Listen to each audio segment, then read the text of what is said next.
Hoy le vamos a hablar en este programa, a continuación, uno de los eventos más importantes que la Iglesia Católica ha tenido en este año 2018.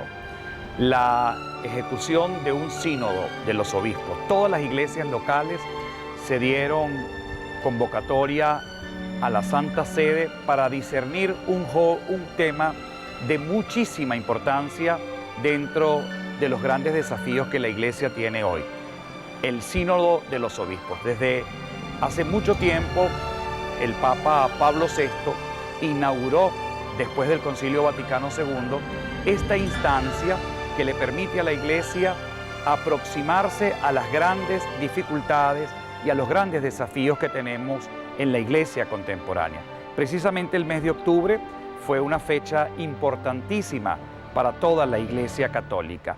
Fueron convocados obispos de todo el mundo provenientes de todas las conferencias episcopales para hablar sobre el tema de los jóvenes, el discernimiento vocacional, el gran reto de la inclusión de los jóvenes, no solamente en la pastoral que la Iglesia dirige a través de todos sus organismos, a través de todas sus instancias, sino muy especialmente haciéndolo protagonista de este gran proceso de inclusión, donde el joven pasa a ser no solamente un receptor de enseñanza, sino muy especialmente protagonista de todo un proceso de transformación y de renovación que involucra la propia fe. El sínodo es ese espacio de camino, de caminar juntos, donde de alguna manera no solamente los jóvenes opinan, sino muy especialmente toman decisiones, especialmente en el campo de la evangelización. A continuación vamos a presentar un programa que precisamente vendrá animado por uno de los grandes responsables de la pastoral juvenil de la Arquidiócesis de Caracas. Un joven talentoso donde, descubriendo su vocación y su compromiso cristiano desde su entorno juvenil, busca transmitir especialmente las enseñanzas de este sínodo, que son múltiples y que de ahora en adelante se empezarán a tomar grandes decisiones para que este proceso de renovación de la Iglesia Católica pueda verdaderamente no solo incluir a los jóvenes como una de sus grandes medidas, sino muy especialmente donde el joven sea el partícipe de esa gran transformación. De nuevo los invito con mucho cariño a mirar más allá del programa, especialmente a comprometernos en lo que realmente se convierte en el gran desafío para nuestra Iglesia, especialmente venezolana. A los jóvenes del Perú y de América Latina, con mi bendición, sigan adelante y les pido que recen por mí. Dios los bendiga.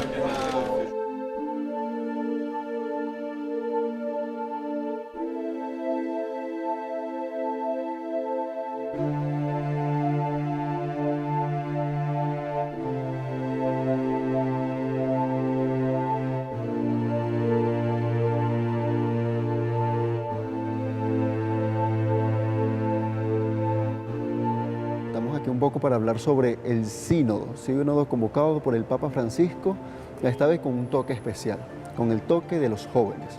Esta vez la Iglesia Universal ha apostado por la juventud como tema principal, como tema de debate. Es decir, los jóvenes pasan a ser acción prioritaria para la Iglesia.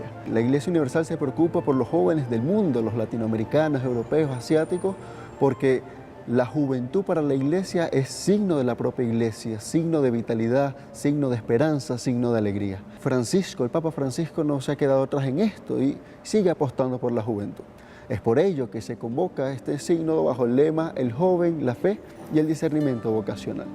Básicamente lo que se busca es poder entrar en la experiencia del joven, poder entrar en su realidad, así como Jesús alguna vez pudo encarnarse en la realidad humana, pues buscamos una iglesia que se pueda encarnar en la propia vida de los jóvenes, en sus contextos, en sus lugares, en sus momentos, en sus fortalezas y debilidades. Se busca una iglesia que pueda escuchar y pueda estar de la mano con la realidad juvenil a lo largo del mundo, según sus actividades, y no solamente de la iglesia, una realidad que involucra a todo joven de cualquier área, joven secular. Y bueno, la experiencia sinodal iba por allí. La experiencia sinodal es la escucha de lo que el joven pide a la iglesia, la escucha de lo que el joven pide a la sociedad. Y bueno, la iglesia como acción evangelizadora le busca y dar el protagonismo y empoderar a los jóvenes del mundo. Para Venezuela fue un toque particular poder trabajar con el sínodo, pues es escuchar lo que los jóvenes demandan de una iglesia en este contexto quizás tan atropellado que podemos vivir como país. Los jóvenes de Venezuela apuestan por una iglesia que sea capaz de vivir lo que ellos viven y que desde este vivir la iglesia, más que una jueza, sea una madre. Se busca una iglesia que sea maternal y que en ese amor maternal pueda haber la corrección. Los jóvenes venezolanos en estos momentos de dificultad, de desesperanza, encontramos en la iglesia quizás la misma experiencia de brisa de Dios que experimentó Elías. Para nosotros la iglesia es un refugio, y no un refugio donde huimos, sino un refugio donde podemos reconocer al mismo Cristo, un refugio donde podemos recurrir a su amor. Y bueno, por ahí vamos. Sabemos que después del Concilio Vaticano y de las conferencias latinoamericanas, como lo fue en Puebla, que se dio esta acción preferencial por los jóvenes, la iglesia latinoamericana ha ido apostando por esto, apostando por esta acción preferencial por los jóvenes. Hay pasos que se van dando, pero debemos seguir caminando hacia el horizonte. Y esto de caminar hacia el horizonte es lo que ha llamado el Papa Francisco con esto de convocar un sínodo. Este sínodo que comenzó el 4 de octubre no comenzó desde la nada, comenzó desde un trabajo previo que se vino realizando, escuchando las realidades juveniles de todos los países. Para la Pastora Juvenil de Venezuela y la Pastora Juvenil de Caracas se realizó un censo que buscó que los jóvenes pudieran responder tres bloques de preguntas, que consistía en ¿qué quiere el joven en su vida? ¿Qué quiere el joven en la iglesia? ¿Y a qué apuesta el joven en su proyecto de vida? Y eso encaja perfectamente en el lema. El joven, la propia vida del joven, el joven como un lugar teológico, el joven como manifestación pura de la divinidad de Dios, el joven que experimenta una fe, el joven que es parte de una comunidad, el joven que es parte del discipulado de Jesús y el joven que apuesta a un proyecto de vida, a una vocación.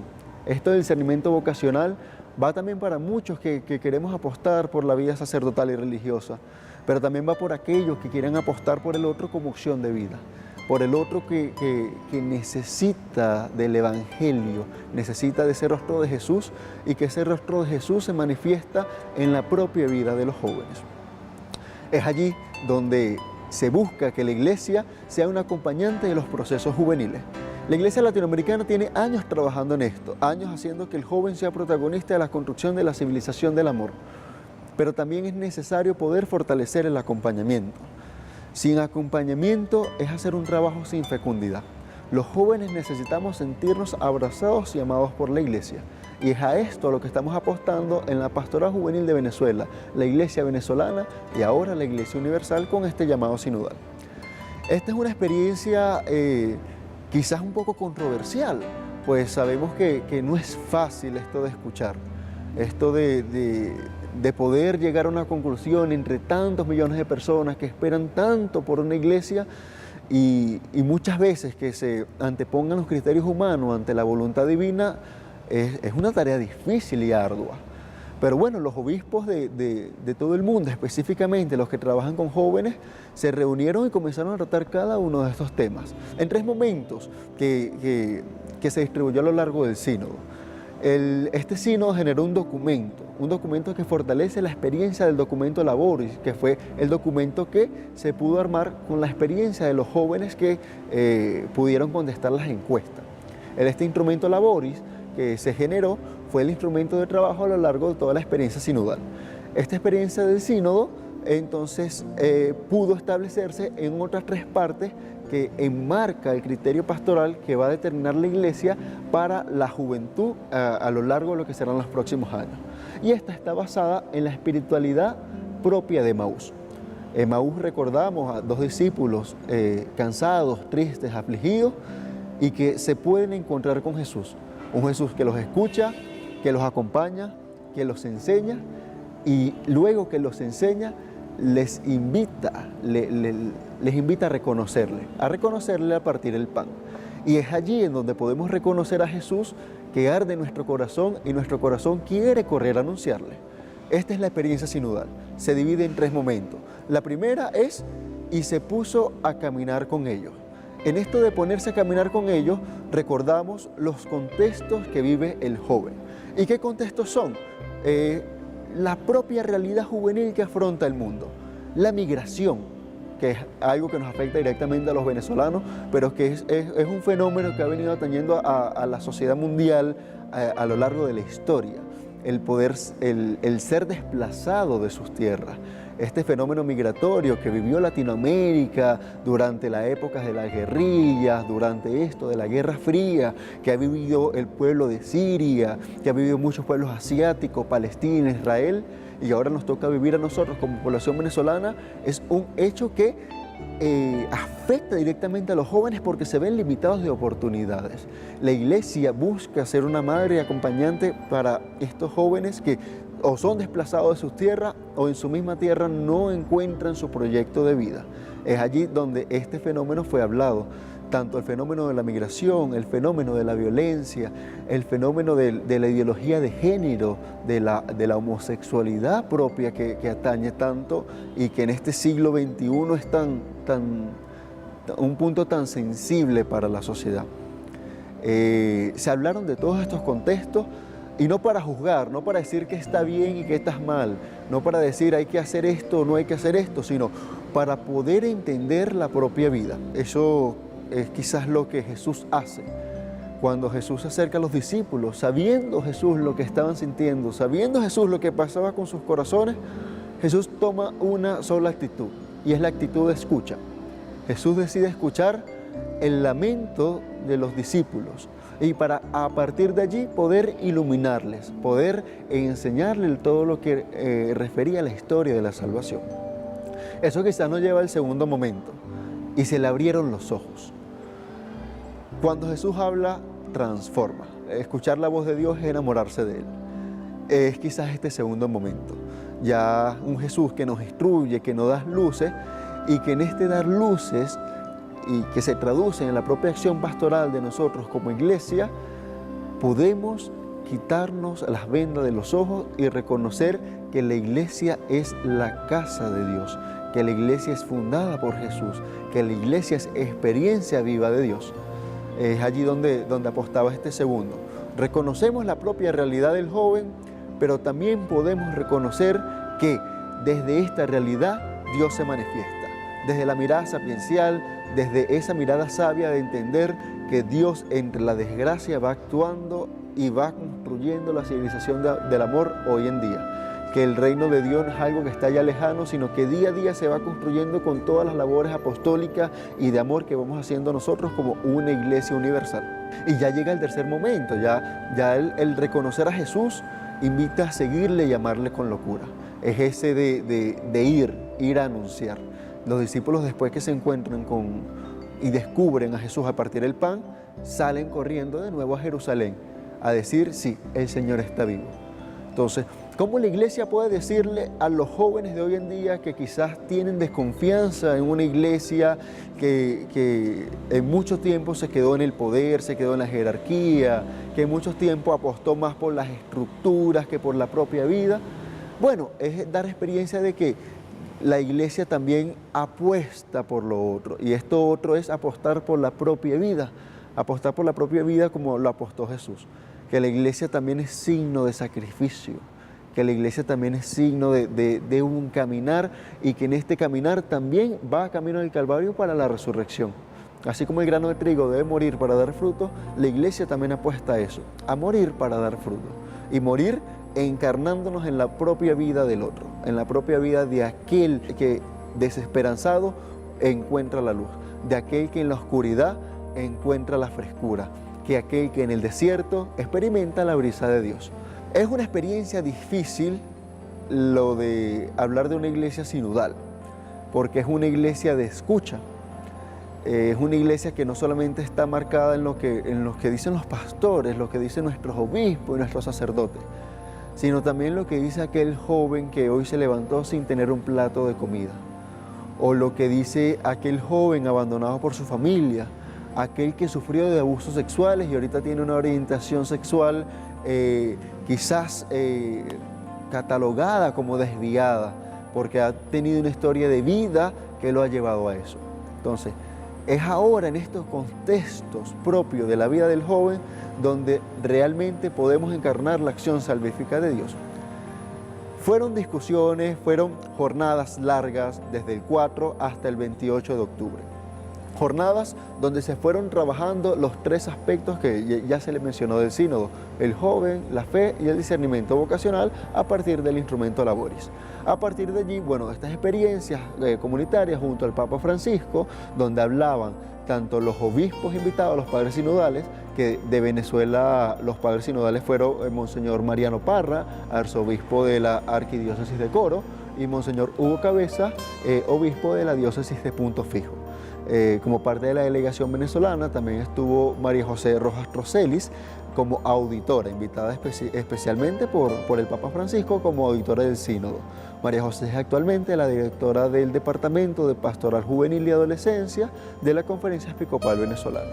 Y bueno, también contamos con la dicha de contar con un cuarto venezolano, y es el general Arturo Sosa, el general de la Compañía de Jesús. Y actualmente, a partir de este rol que manifiesta con la Compañía de Jesús, fue padre también sinodal, dando aportes al sínodo, aportes propios desde la misma espiritualidad que invade la compañía y que invade la vida religiosa. Una experiencia muy grata de este sínodo es que a pesar de ser una experiencia eclesial, fue una experiencia abierta y ecuménica. Fue una experiencia donde también se invitaron a jóvenes que trabajan por la civilización del amor desde un ámbito no eclesial, desde organizaciones no gubernamentales, de muchas ONG, donde también fueron invitados personas que trabajan para Dios desde una diferente fe en esto del ecumenismo. Vimos también estas experiencias quizás con la iglesia checoslovaca.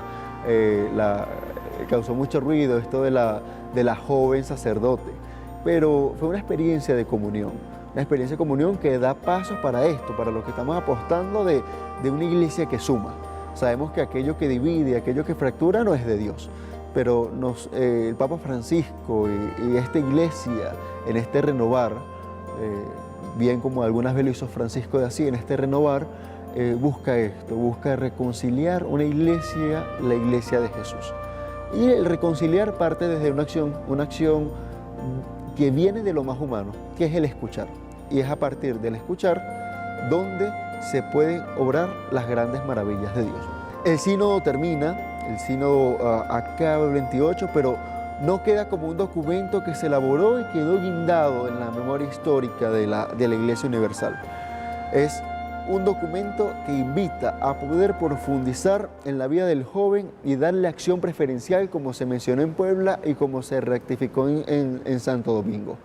Una acción pastoral más que afectiva, efectiva.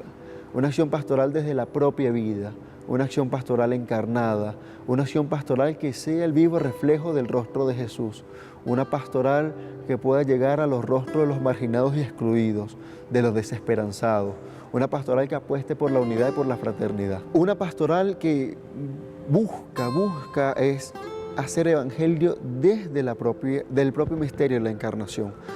Este documento va a ser trabajado y tiene que ser aterrizado en todas las pastorales del mundo, desde la propia realidad. Sabemos que la realidad que estamos viviendo como país no es la misma que quizás pueda estar viviendo Estados Unidos, pueda estar viviendo España, a pesar de que hay una realidad propia de la Iglesia Universal. Pero lo que apostamos ahorita los líderes de pastoral juvenil es que este documento sinodal dé luces para el acompañamiento a los jóvenes, para poder ser imitadores de Jesús, para poder llegar a la vida de los jóvenes y poder escucharle, poder animarle y poder motivarles a trascender en la historia. Aquel que conoce a Jesús y que se configura con su vida no queda en el anonimato y hace ruido, hace cambios, transforma, dinamiza. Y Venezuela ha sido testigo de eso. Tenemos historia de nuestros santos, nuestro beato y de tantos santos anónimos que han pasado por nuestra iglesia venezolana y que han apostado por los pobres, por los marginados, por los que no son escuchados. Y bueno, la juventud hoy en día en nuestra realidad social también pasa por eso. Muchas veces somos menospreciados por ser jóvenes, muchas veces somos los que no tenemos experiencia, los que estamos formándonos, pero podemos quedar sorprendidos en lo que los jóvenes pueden hacer. Los jóvenes pueden romper fronteras, los jóvenes pueden cambiar, pueden renovar, pueden amar con locura. Es quizás experimentar la juventud de Jesús, porque Jesús también fue joven. Es experimentar el amor de Jesús como lo experimentó Juan, el discípulo amado. Es experimentar la voluntad de Dios desde la juventud de María, una joven que dio un sí generoso y que transformó la historia de la iglesia. Es experimentar el llamado que Dios le hace a Jeremías para que haga magia por el Evangelio. Es experimentar el llamado que Dios le hace a Jonás para ir a predicar. Los jóvenes somos llamados a ser testigos del Evangelio. Lo dice el Papa Francisco, ahora lo hace la iglesia venezolana, nuestro cardenal, el Baltasar Porras, apuesta por los jóvenes, la pastora juvenil apuesta por los jóvenes. Estamos viviendo un momento donde debemos apostar por la juventud, divino tesoro de la iglesia.